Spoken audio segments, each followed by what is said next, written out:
What's up, guys? Showing off a build for my buddy Matt. Picked out a 2.1 dial, and then I did the rest. So hopefully he likes it. We got that 2.1 dial. I don't know how to quite describe the blue. It's a very nice blue. It's not a baby blue. I know, I'm sure there's a proper word for it. Just a really good looking dial. Good looking blue. So did this in a 350 brushed case. Then I happen to have a gear bezel. And since I don't have anything blue that even remotely matches, it's going to clash, right? And I do a lot of I can do like metal bezel inserts and do a metal bezel. But I thought what would be cooler would be to do one of these gear bezels that is both a mixture of polish,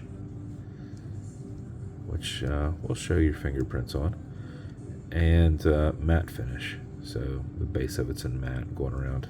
Then the other part here is a nice little polish, and then obviously my camera picks up everything. But so gear bezel will turn left, it'll turn right. You can kind of adjust how you want it to look, but I always kind of like them kind of squared off with the bottom of the case. I like to kind of square them and then square off the sides. So but the bezel on this will turn left, it'll turn right, so you can see you can turn it. Now it's on there really tight, but you can turn it. When you turn it, you're going to fingerprint it. So have fun with that. So don't do that unless you really want to. But there we go. We're squared back up. Did a set of silver Moldova hands with, and then I did a tiny pop of color that has a little tiny blue on it. And obviously this doesn't remotely, but I can show you what blue is versus that. But with this nice darker blue, and then the lighter blue here, it transitioned nicely into a darker blue strap with stitching that if it was probably right on top of it, you'd be like, oh, that's a shade off. But when it has that kind of distance, you're like, oh, wow, you stitched it to match. And you would think it is, but I guarantee if you took it off and you set it over top, you'd be like, oh, it's really close. But you can't tell when you've got that. You know, like if you have to repaint a fender on your car and they don't blend it, you're like, you can totally tell that's new paint and that's old paint. But if you have a big area to transition from and they don't touch, they look like they're probably about the right. So, you know, arguably it's not going to have the same sheen because this has a nice like reflective property to it, and these are obviously not going to have that on a thread. But I thought it was pretty spot on. So that's what that second hand does. It literally transitions this to this. Not that this wouldn't have worked with it without that second hand, but it at least complements. Like I know what I'm doing. Milled crown, milled and engraved Kraken logo caseback. This strap from Mr. Gillespie over at Wristbound with a Kraken engraved preview buckle that's brushed.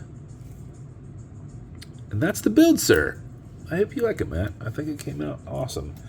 When I handed it to the wife, she's like, ooh, that looks good. Which, arguably, she says it on every watch that I hand over to her before she makes beads for him. But she looked at it for a little bit longer. So, there we go.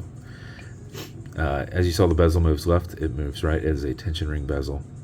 Automatic mechanical, you got a rotor in the back, so as you're moving, it's moving. Matt knows this, but for you guys watching who don't know about this, there's a rotor in the back that as you're moving, it's moving.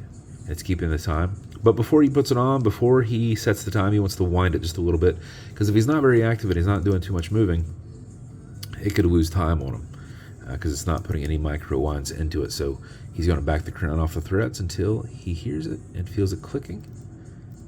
Feels that he's off that crown tube, so there's a little bit of movement, no structure. You can kind of move it around. At that point, you can wind. And a wind is to turn away from you, or clockwise as you're looking at it from the side. Counterclockwise does not wind it, but it is easier to keep your finger spacing and go back and forth. 4 or 5 seconds of this mixed with the rotor movement will keep the time throughout the day.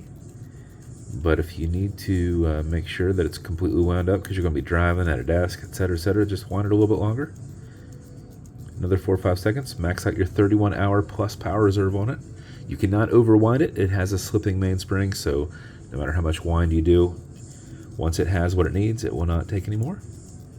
It'll still wind. It just won't. It's just deflecting at that point. When you're happy with your winding, you're going to pull to the 1 and only click, and you can now set your time. It does not have a hacking movement, so that second hand's going to keep going.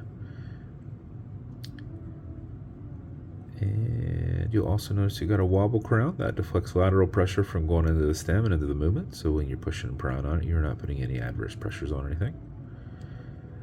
Alexa, what time is it? 12:38. Push it over, get it out of that time setting, and then wind it down. As with every build, you're going to get matching beads. You're also going to get a Kraken slider box with Atlas bezel inside. It's going to come with watch cleaners. This is good on all glass and metal, so everything in the center here, non-streaky, non-toxic, non-residue, as well as a microfiber. It's going to come with leather conditioner to keep that strap perfectly soft. You'll probably not use it on this. You might use it on others. Apply it with a rag, let it soak in, front and back. Typically the back is more for comfort on your wrist, but you want to put it on the front to make sure that the whole thing is pliable. And then lastly, some fine scratch remover. That's Novus 2 from Amazon, just repackaged. It is for this domed acrylic glass because you can't scratch it. If you do, you'll put a tiny bit of that on it and you'll buff it out with this included microfiber.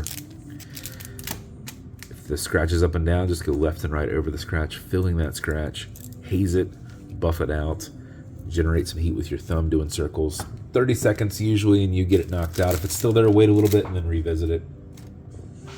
And do it again. And you're kind of filling that back in. But that's your build, Matt. I hope you like it, buddy. If you want me to build you something custom and unique, like what Matt wanted, you won't get Matt's watch, but you can get something custom and unique similar to Matt's watch.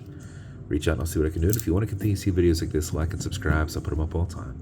Thanks, guys.